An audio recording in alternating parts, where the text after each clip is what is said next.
सोचिए, 1800 के दौर का यूरोप, चारों तरफ छोटे छोटे राज्य, अलग अलग राजा, अलग भाषाएं और संस्कृतियां।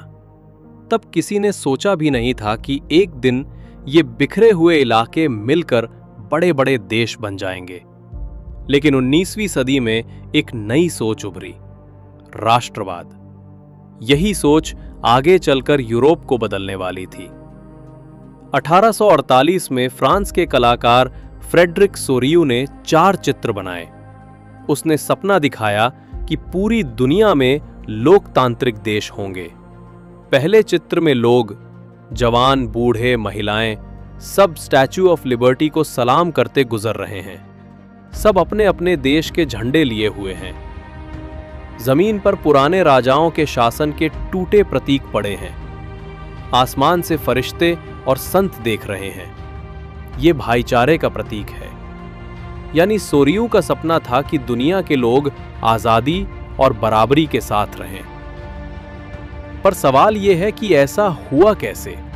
राष्ट्रवाद का असली जन्म कहां से हुआ? इसका जवाब हमें मिलता है फ्रांसीसी क्रांति में। फ्रांसीसी क्रांति, राष्ट्रवाद की शुरुआत। 1789 में फ्रांस में क्रांति हुई। पहले वहां राजा की पूरी पकड़ थी, लेकिन क्रांति के बाद जनता ने कहा, अब देश के फैसले हम करेंगे। फ्रांस में बदलाव आए। नया तिरंगा झंडा, नागरिकों के बराबर अधिकार, पूरे देश के लिए एक जैसे कानून और टैक्स। यानी लोग खुद को एक राष्ट्र मानने लगे। फ्रांसीसी सैनिक जब यूरोप के अलग अलग देशों में गए तो ये राष्ट्रवाद का विचार भी वहां फैल गया। लेकिन इसके बाद आया नेपोलियन, जिसने राजतंत्र वापस लाया, पर सुधार भी किए। यानी राष्ट्रवाद और बदलाव की चिंगारी बुझी नहीं। नेपोलियन और उसके सुधार। नेपोलियन ने नेपोलियनिक कोड 1804 बनाया।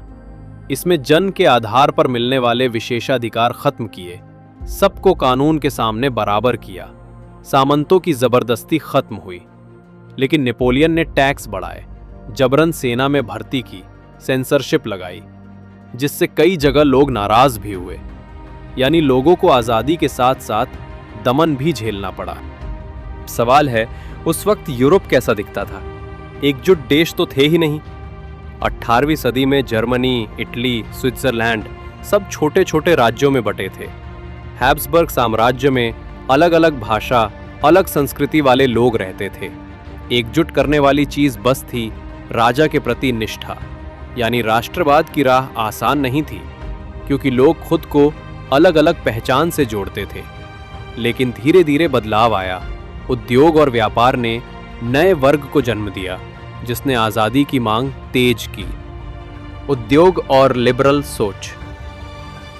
19वीं सदी में उद्योग बढ़े। शहरों में व्यापारी, कारोबारी और पढ़े लिखे लोग उभरे। इनकी सोच थी आजादी हो, बराबरी हो, सबके लिए कानून एक हो। लेकिन वोट का हक सिर्फ अमीर मर्दों को था, गरीब औरतें बाहर थीं। आर्थिक आजादी के लिए भी मांग हुई। पूरे जर्मनी में व्यापार के लिए एक जैसे टैक्स हों। इसी के चलते 1834 में ज़ोलफराइन नाम का यूनियन बना। इससे व्यापार आसान हुआ, राष्ट्रवाद मजबूत हुआ। लेकिन सबको ये बदलाव पसंद नहीं था। कई राजा पुरानी व्यवस्था चाहते थे। इसलिए 1815 में वियना कांग्रेस हुई। वियना कांग्रेस और पुरानी व्यवस्था। नेपोलियन की हार के बाद यूरोप के राजा मिले। बर्बोन वंश को फ्रांस में बहाल किया गया। फ्रांस के चारों ओर नए राज्य बनाए ताकि वो फिर ताकतवर ना हो सके। राजाओं ने सेंसरशिप लगाई, आजादी की आवाज दबाई। लेकिन जनता चुप नहीं रही। गुप्त संगठन बने। इटली के जुजेप्पे मैज़िनी ने यंग इटली और यंग यूरोप जैसे संगठन बनाए। उसका सपना था इटली और यूरोप के देश आजाद और एकजुट हों। राजाओं को यह खतरनाक लगा, क्योंकि इससे उनकी सत्ता को खतरा था। यही वजह थी कि 1830 और 1848 में पूरे यूरोप में विद्रोह हुए। क्रांतियों का दौर 1830 से 1848। 1830 में फ्रांस में बर्बन राजा हटे। बेल्जियम आज़ाद हुआ। ग्रीस ने ऑटोमन एम्पायर से आज़ादी पाई। इस संघर्ष को पूरे यूरोप का समर्थन मिला। कवियों और कलाकारों ने इसे बढ़ावा दिया। राष्ट्रवाद को संस्कृति ने भी मजबूत किया। जैसे जर्मनी में ग्रिम ब्रदर्स ने लोक कथाएं लिखी। पोलैंड में भाषा और संगीत ने लोगों को एकजुट किया। आर्थिक संकट और 1848 का विद्रोह। 1840 के दशक में अकाल और बेरोजगारी बढ़ी। लोग विद्रोह पर उतरे। पेरिस में बैरिकेड बने। राजा भाग गया। जर्मनी के सिलेसिया में बुनकरों ने ठेकेदारों के खिलाफ विद्रोह किया। कई मारे गए। इसी समय जर्मनी में फ्रैंकफर्ट पार्लियामेंट बुलाई गई। 831 प्रतिनिधियों ने संविधान बनाने की कोशिश की, लेकिन राजा ने इसे ठुकरा दिया। महिलाओं ने भी आंदोलन में हिस्सा लिया, पर वोट का अधिकार नहीं मिला। जर्मनी और इटली का एकीकरण। 1848 के बाद राष्ट्रवाद का नेतृत्व अब राजा और सेना ने लिया। जर्मनी में बिस्मार्क ने 1866 से 1871 के बीच युद्ध कर देश को एकजुट किया। इटली में कावोर और गैरिबाल्दी के प्रयास से 1861 में इटली एक हुआ। ब्रिटेन का मामला अलग था। वहां धीरे धीरे अंग्रेजों ने स्कॉटलैंड और आयरलैंड को अपने अधीन किया। राष्ट्र का प्रतीक महिला रूपक। कलाकारों ने राष्ट्र को महिला के रूप में दिखाया। फ्रांस में मैरियान, जर्मनी में जर्मेनिया।